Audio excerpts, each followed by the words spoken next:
Welcome back. Pakistan Bharat कशीदा ताल्लुकात के हवाले से बात करने के लिए इन फोकस हैं साबिक सफ़ीर एजाज़ अहमद चौधरी साहब। बेहद शुक्रिया फॉर जॉइनिंग अस। एजाज़ साहब, ये फरमाइएगा कि आज जो सिक्योरिटी काउंसिल में पाकिस्तान की सिफारतकारी काम आ गई और जिस किस्म के अल्फाज इस्तेमाल करना चाहता था भारत, वो ना कर सका, ये पाकिस्तान के लिए कितनी बड़ी जीत और भारत की कितनी बड़ी सुबकी है? जी शुक्रिया।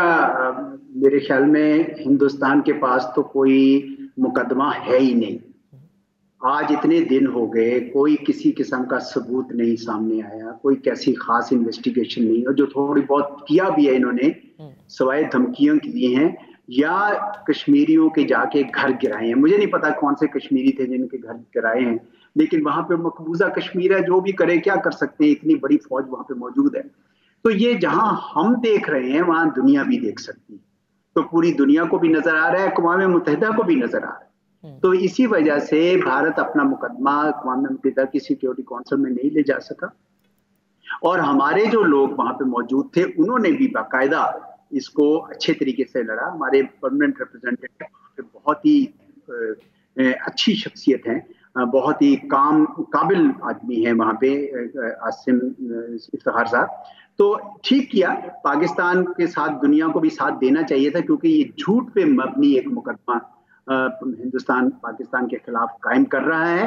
पाकिस्तान का कोई लेना देना नहीं उस किस्म की दहशतगर्दी से, ना हमने ये दहशतगर्दी की है, ना हम अब करना चाहते हैं किसी किस्म की भी दहशतगर्दी, बल्कि हम तो खुद यानी फेस कर रहे हैं जो हिंदुस्तान की तरफ से दहशतगर्दी पाकिस्तान में हो रही है। जाफर एक्सप्रेस उसका बड़ा सबूत है। उससे पहले भी ये कुलभूषण जाधव मार्च 2016 से पाकिस्तान के पास है, उसके बाद से कई हमारे पास एविडेंसेस हैं। इन्होंने जो असैसिनेशंस की हैं पाकिस्तान के अंदर टारगेट, हमारा मुकदमा ज्यादा स्ट्रांग है इसके हिंदुस्तान को। तो भारत का मुकदमा, आपने बिल्कुल दुरुस्त फरमाया कि तभी इतने अरसा गुजर जाने के बाद वो कोई सबूत भी पेश ना कर सके, ना ही कोई तहकीकात हुई है कि जिसके तहत वो बता सके, जबकि पाकिस्तान ने तो पेशकश भी की है। तो यहाँ से क्योंकि उन्होंने वो स्टेप्स पहले लिए, पहले इल्ज़ाम लगाया, यकतरफा उन्होंने फैसले लिए, सिंतास मुआहदे की मुअत्तली की, और उसके बाद वो जो पर्सोना नॉन ग्राटा और सब किया, और पाकिस्तान ने एक रिएक्टिव स्टेप्स लिए, यानी उन्होंने किए और फिर हमने उसका जवाब दिया है। अब यहाँ से जो सिचुएशन को डिफ्यूज करना है वो पहल भारत ने करनी होगी। बिल्कुल सही कह रही हैं आप, और वो पहल करते नजर आ नहीं रहे हैं फिलहाल तो मैंने ये देखा है कि अभी तक उनके ऊपर एक जंगी जुनून तारी है, और उन्होंने जो पानी रोकने की धमकी दी, मेरे ख्याल में पाकिस्तान की तरफ से बड़ा ही मुनासिब उसका जवाब दिया। अब पाकिस्तान की तरफ से कुछ और सिग्नल भी हैं कि आप ट्रांसपेरेंट न्यूट्रल इन्वेस्टिगेशंस करें, लेकिन मेरे ख्याल में ये इसकी तवक्को जो है वो कुछ हम ज्यादा ही कर रहे हैं। नहीं है, वो नहीं करेंगे, न्यूट्रल भी नहीं करेंगे और ट्रांसपेरेंट भी नहीं करेंगे, बल्कि जब आप बार बार हम इस तरह की बातें करते हैं तो उधर से ये लगता है कि कमजोर हो रहा है पाकिस्तान को कमजोरी का कोई सिग्नल नहीं देना चाहिए। हम कंडेम करते हैं इस किस्म के वाकयात को, नहीं होने चाहिए। जिन लोगों के जाने गई हैं उनके साथ, उनके जब लवाहिकीन के साथ हमें अफसोस का इजहार करना चाहिए, लेकिन अपना कमजोरी का सिग्नल नहीं देना चाहिए। हमें तैयार रहना चाहिए, और मुझे यकीन है कि पाकिस्तान की आर्म फोर्सेस तैयार हैं। अगर वहां से किस किस्म का भी कोई वाकया होता है तो मेरे ख्याल में हमें जवाब देना चाहिए, हमें तैयारी रखनी चाहिए। हिंदुस्तान से इस वक्त आप इस बात की तवक्को ना रखें कि वो कोई इन्वेस्टिगेशन करेंगे और पाकिस्तान को कहेंगे आए आप इसमें शामिल। उनके पास मुकदमा ही नहीं है, बल्कि यहाँ तो हमें शक पड़ रहा है कि फॉल्स फ्लैग है, और उसमें वो क्यों हमें बुला के इन्वाइट करेंगे कि आइए पार्टिसिपेट करें। तो एजाज चौधरी साहब, आप कह रहे हैं कि उन पे जंगी जुनून सवार है, जो कि नजर भी आता है मीडिया पर, तो उनके है ही और हमेशा ही होता है।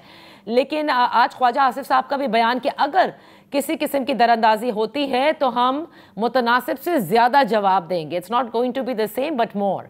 सो इसका मतलब कि एक्सपेक्ट किया जा सकता है कि मिस एडवेंचर हो सकता है, कोई दरअंदाजी की जा सकती है, कुछ प्लान कर रहे हैं वो की जा सकती है जी, इसको रूल आउट नहीं किया जा सकता।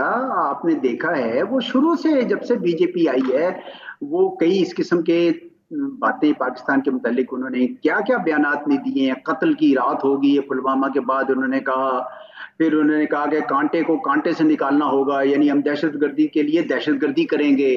उन्होंने कहा कि पानी और खून एक सिंध में नहीं बह सकता, कभी कहते हैं हम इंडस के रिवर का एक कतरा नहीं जाने दे। यानी ये सारी की सारी जारहियत जो है ये पाकिस्तान उसको देखता आ रहा है। तो ऐसे में अगर हम उनसे उम्मीद लगाते हैं कि वहां पे कोई सैनिटी आएगी, मुझे तो इस तरह नहीं नजर आती। ये पाकिस्तान को तैयार रहना चाहिए, पाकिस्तान को कोई वीकनेस का शो नहीं करना चाहिए। हाँ, हम नहीं जंग चाहते हैं, ना हमें जंग करनी है, इसीलिए पाकिस्तान एक्शन ना करें पहले, मैंने तो कहा है पहले ना करें, लेकिन अगर वो करें तो फिर हम आगे जवाब दें। अभी तक हमने तुर्की ब तुर्की किया है और जो उन्होंने एक्शंस लिए उसका मिरर इमेज हमने कर दिया। अब भी अगर वो कोई एक्शन करते हैं तो हमें तैयार रहना चाहिए, उसको उसके लिए तैयारी ना करना बेवकूफ़ी होगी। और मेरी मालूमात है कि पाकिस्तान बिल्कुल तैयारी कर रहा है। तो एजाज चौधरी साहब, अब आते हैं जो हम देख रहे हैं कि ईरानी सदर की वजीर आजम से गुफ्तगू भी हुई और उसमें उन्होंने जो भी वो किरदार अदा कर सकते हैं उसका उन्होंने ऑफर भी किया। तो ईरान के जो रिलेशंस हैं इंडिया के साथ, उनको आप कैसा देखते हैं कि क्या ईरान अपना कोई किरदार अदा कर सकता है भारत के ऊपर, वो भी कि वो डिफ्यूज करें इस सिचुएशन को, दे हैव टू रिट्रीट?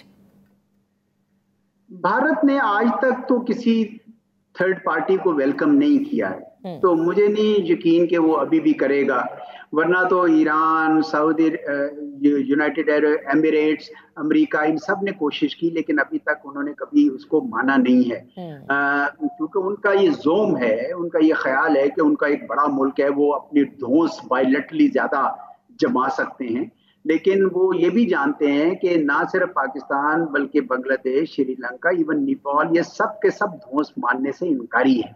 तो ये काम चलेगा नहीं। उनको खुद इस बात की रियलाइजेशन आनी चाहिए कि भाई हम ये क्या कर रहे हैं, क्यों इल्जामात लगाई जा रहे हैं और साथ में कोई उसका सबूत नहीं दे रहे हैं। तो कौन करेगा एक्सेप्ट? क्यों पाकिस्तान करेगा आपकी ये धौंस एक्सेप्ट करेगा? ये मेरे ख्याल में सूनर रिलेटेड तो उनको पता चल जाएगा, लेकिन जब तक जुनून सवार है हमें तैयारी रखनी चाहिए। सही। तो जो खित्ते की जो अमन की सूरत हाल है उसको एक तरह से ज़ाहिर ख़तरा है भारतीय जारियत से। ऐसे में जो खित्ते के दीगर ममालिक हैं, क्या आप समझते हैं कि वो इसको संजीदा ले रहे हैं, या भारत की ये एक तरह से बीजेपी सरकार का पॉलिटिकल स्टंट भी हो सकता है क्योंकि बिहार के इलेक्शंस भी हैं? जी बिल्कुल, आपने सही कहा। मैं ये कहना भी चाह रहा था लेकिन वो बात उधर नहीं आ रही थी। आपने अच्छा किया याद करा दिया कि ये हिंदुस्तान के मोटिव ज्यादा हैं इस किस्म के वाकयात कराने के बनिस्बत किसी भी और फैक्टर के, और पाकिस्तान का तो जीरो है। हमारी क्या इंटरेस्ट है भाई? अगर कश्मीरी मूवमेंट जो है वो बदनाम होगी तो हम क्यों चाहेंगे कि सिविलियंस के ऊपर कोई वारदात हो? अगर सिक्योरिटी फोर्सेस पे आती है तो वो तो चले बैनुल अक़वामी कवानीन के मुताबिक है। तो पाकिस्तान तो बिल्कुल नहीं चाहेगा। पाकिस्तान ये भी नहीं चाहता था कि हिंदुस्तान के साथ कोई मिलिट्री कन्फ्रंटेशन हो, क्योंकि हम खुद मसरूफ है, अपनी इकोनॉमिक डेवलपमेंट का इश्यूज हैं, ये टीटीपी बीएलए से निबड़ रहे हैं, तो हम क्यों करेंगे ये?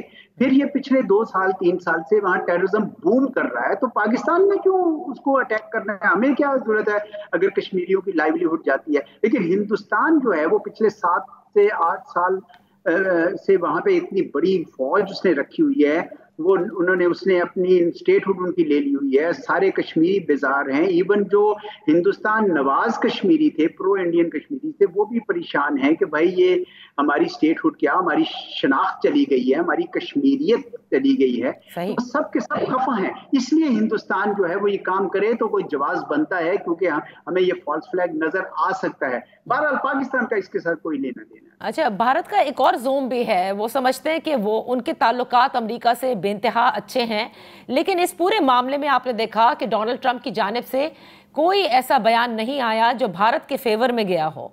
उन्होंने तो साफ एक तरह से जो उनका बयान था उससे ये यूं महसूस हुआ कि दोनों ममालिक अपने इन ताल्लुकात को खुद देखें। इसको कैसा देखते हैं?